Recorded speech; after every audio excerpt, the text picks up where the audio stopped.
हाथ ऊपर करके सब लड़कियां मेरे सवाल का जवाब दें। क्या आप जन्नत में अकेला जाना पसंद करेंगी या अपने हस्बैंड के साथ जाना पसंद करेंगे? माशाअल्लाह, वेरी गुड। अल्लाह आप लोग को अपने हस्बैंड के साथ जन्नत में भेजें। इंपॉर्टेंट क्वेश्चन है, जवाब दें।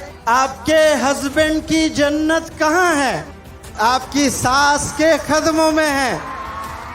आपकी सास के जो कदम है वो गेटवे ऑफ हेवन है। लेकिन 90% दुल्हने हैं वो लोग सास से नफरत करते हैं। चलो नफरत कर भी लिए, वो अल्लाह को जवाब दे लेंगे अपने तौर पर। आप अपने हस्बैंड के साथ अलग जरूर रह सकती हैं, अलग घर में, यू हैव एब्सोल्यूट राइट। लेकिन आप अपने हस्बैंड को आपके हस्बैंड की माँ से दूर खतन नहीं कर सकती। आप जो अपने हस्बैंड को माँ से दूर करने के साजिशें अगर रच रही है, जन्नत आपके मैसर नहीं है, याद रख लें।